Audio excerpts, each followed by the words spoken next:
دوسری چیز جو ہم یاد رکھیں گے وہ یہ ہے، اب انتقال ہو گیا تو نوحے کی اسلام میں حرمت ہے اور رونا جائز ہے۔ جب کسی کا انتقال ہو جائے تو اسلام میں نوحہ سمجھتے آپ؟ ماتم اور نوحہ کا معنی یہ ہوتا ہے کہ چیخنا، چلانا، گالوں کو مارنا، گالوں کو نوچنا، سینے کو پیٹنا، عورتوں کا چوڑیوں کا توڑ دینا، اپنے گریبان کو کھول دینا، جیسا کہ وہ پلو ہوتا ہے اس کو ہٹا دیتے ہیں، ٹھیک ہے، یہ سب چیزیں منع ہے۔ لیکن رونا جو فطری طور سے انسان کو آتا ہے یہ جائز ہے۔ تو نوحہ ماتم کی حرمت ہے، رونا فطری چیز جو ہے وہ جائز ہے، یاد رکھیے، ٹھیک ہے۔ تو نوحہ کی حرمت ہے لیکن رونے کا جواز ہمیں ملتا ہے، جیسے کہ ہم دیکھتے ہیں کہ بیان کرنا، آوازوں سے چیخنا، چلانا، ٹھیک ہے، ماتم کرنا، مرثیہ لوگ جمع ہو کہ رو اس کے نام سے کہ اس کا انتقال ہو گیا، یا پھر رونے والیوں کو خاص بلایا جاتا ہے کچھ لوگوں کے انتقال میں۔ عربوں میں ایک طریقہ تھا، جب کوئی مر جاتا تو رونے کی اسپیشلسٹ عورتیں ہوتی تھی، بس ان کو بلا لو وہ روتی، جس کو دیکھ کر دیگر لوگ بھی خوب روتے تھے، تو یہ نوحہ میں شامل ہے۔ تو یہ تمام چیزوں کی حرمت یاد رکھیے، منع ہے۔ تو آپ صلی اللہ علیہ وسلم فرماتے اور کہتے، صحیح مسلم کی روایت آپ نے فرمایا، کہا ان المیت لیعذب ببکاء الحی، کہ تمہاری میت کو تمہارے زندوں کے رونے سے عذاب ملتا ہے۔ سمجھ رہے آپ؟ اب بہت سے لوگ میت کے لیے کیوں روتے ہیں کہ اس کے جانے کا غم ہے، لیکن وہ یہ سوچیں کہ میت کو عذاب بھی ملتا ہے۔ جب آپ کیا فرما رہے، تمہارے زندوں کی بکا، رونے سے تمہارے میت کو عذاب ملتا ہے، لیعذب، انہیں سزا دی جاتی ہے، ٹھیک۔ لیکن ایک بات یہاں وضاحت کرنا ضروری ہے، اس میت کے بارے میں حدیث ہے جس مرنے والے کو پتا ہو کہ میرے گھر میں ماتم اور نوحہ ہوتا ہے اور مرنے سے پہلے نہ کرنے کی وصیت نہ کر جائے۔ جیسے کہ حدیث میں آپ فرماتے ہیں، جس میت کو پتا ہو کہ میرے گھر میں ماتم کا سسٹم ہے، مرنے کے بعد خوب لوگ روتے دھوتے ہیں، اور وہ وصیت نہ کرے کہ دیکھو میرے مرنے کے بعد ایسا نہیں کرنا اور مر جائے، تو اس کو عذاب ملتا ہے۔ دوسری ایک روایت آتی ہے جس میں ہمیں جو بات پتہ چلتی وہ یہ ہے کہ وہ میت جو مرنے سے پہلے وصیت کر کے مرے کہ دیکھو جب میں مروں گا نا بہت رونا تم لوگوں نے، بہت ماتم کرنا، نوحہ کرنا، یہ بند رکھنا، یہ کرنا، ایسا کرنا، فلاں کرنا، مرنے سے پہلے وصیت کر رہا ہے نوحے کی، یا پتا ہے گھر والے نوحہ ماتم کرتے اور روکنے کی وصیت نہیں کرتا ہے، ایسی دو شکلوں میں میت کو عذاب ہوتا ہے، عام اعتبار سے نہیں ہوتا ہے۔ ورنہ بہت سے لوگ سوال کرتے رہے ہماری میت تو بہت نیک تھی لیکن یہ گھر والے بیکار ہیں اور یہ ماتم نوحہ کرے، انشاءاللہ العزیز اس میت کو عذاب نہیں ملے گا، اس لیے کہ نہ تو اس نے وصیت کی نوحہ کی، اور مرنے سے پہلے وصیت کر گیا تھا کہ میرے مرنے پر نوحہ اور ماتم نہیں کا، پھر بھی کرتے ہیں، تو اسی کے لیے بات کیا حدیث کے الفاظ ہے کہ میت کو تمہارے زندہ کے رونے سے عذاب دیا جاتا ہے۔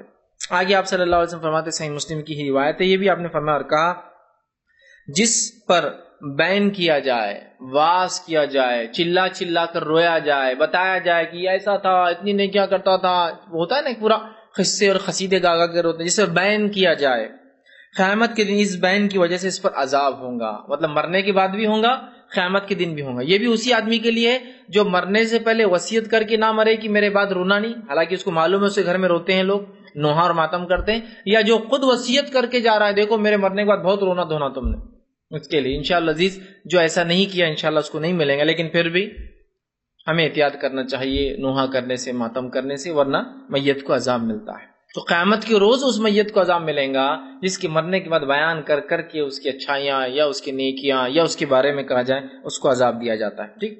اسی طرح جو ہے رسول اللہ صلی اللہ علیہ وسلم نے جو ہے آپ فرماتے حدیث کے اندر آتا ہے کہ ام عطیہ رضی اللہ عنہ فرماتی ہے، کہتی ہے کہ رسول اللہ صلی اللہ علیہ وسلم عورتوں سے جب بیعت لیتے، جب عورتیں ایمان لاتی، آپ صلی اللہ علیہ وسلم مشرکہ عورتیں آتی اور ایمان لاتی، تو آپ صلی اللہ علیہ وسلم جو بیعت لیتے اس بیعت میں ایک لفظ کیا آپ کہتے ہیں، اقرار لیتے کہ تم اب آج کے بعد ایمان لانے کے بعد نوحہ نہیں کروں گی۔ نبی اکرم صلی اللہ علیہ وسلم جب عورتیں ایمان لاتی تو جو بیعت کے کچھ الفاظ ہوتے ہیں ان الفاظ میں سے ایک لفظ یہ بھی ہوتا کہ اب اسلام لانے کے بعد تم وعدہ کرو کہ اب نوحہ اور ماتم نہیں کروں گی، مطلب نوحہ اور ماتم عربوں میں اس کثرت سے بھرا تھا کہ رسول اکرم صلی اللہ علیہ وسلم ایمان لانے والیوں سے بیعت لیتے تھے۔ تو آپ سمجھ رہے ہیں کتنا امپورٹنٹ ہے نوحہ نہیں کرنا، یا کتنا حرمت نوحہ ماتم کی، چیخنے چلانے کی، گالوں کو پیٹنے کی، تھپتپانے کی، نوچنے کی، اپنے زیورات کو یا چوڑیوں کو توڑنے کی، اپنے گریبانوں کو کھولنے کی، کپڑوں کو چاک کرنے کی، یا چہرے پہ کچھ لوگ جو ہے کالا مل لیتے ہیں، کالا مل، یہ تمام نوحے کے اندر شامل ہے۔ مطلب ایسا غم جو غیر فطری، غیر شرعی، یہ تمام چیزیں فطری نہیں ہے، چونکہ اس میں loss of property, loss of body, بہت سی چیزیں ہوتی. جیسے ہم دیکھیے ماتم اور نوحے کی کتنی قسمیں آج ہمارے پاس ہیں جو لوگ پتہ نہیں ہزاروں سالوں سے مناتے چلے آ رہے، کسی کی وفات پر اور کسی کی شہادت پر اور کسی کی موت. یہ سب منع ہے. جسموں کو نقصان پہنچانا، اپنے بہت سی قوموں میں رواج ہے کہ اپنے جسموں کو نقصان پہنچاتے ہیں کسی کی موت پر اور وفات پر.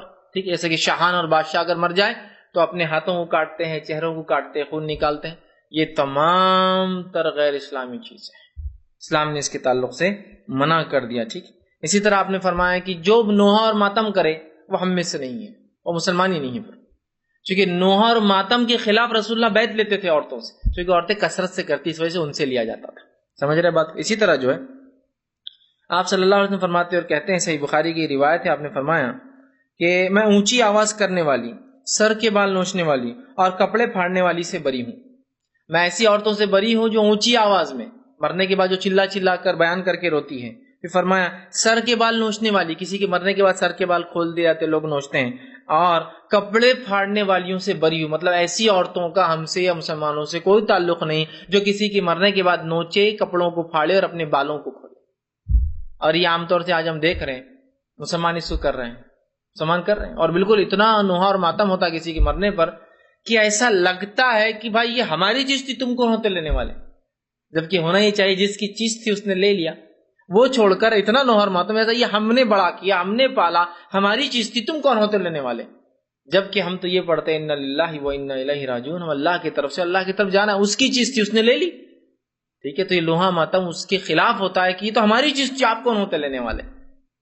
فطری چیز ہے، اگر آپ کسی سے کوئی چیز ادھار لیں تو اس کو واپس لوٹائیں گے تو کیا نوحہ اور ماتم کریں گے؟ وہ تو نعمت تھی، اس نے دے دی، بچے بیوی دے دی، لے لی جب لینا چاہیں. تو ایسا نوحہ یہ غیر فطری ہوتا ہے جس سے یہ اعلان ہوتا ہے کہ بھائی ہماری چیز تھی، آپ کون ہوتے لینے والے. ٹھیک ہے، اس وجہ سے منع کیا گیا. ٹھیک. اسی طرح ہم دیکھتے ہیں آپ صلی اللہ علیہ وسلم فرماتے ہیں، مطلب اونچی آواز میں چیخنا چلانا یہ سب بہرحال اس میں ہو گیا. اب آنکھوں سے آنسو جانا یہ جائز ہے.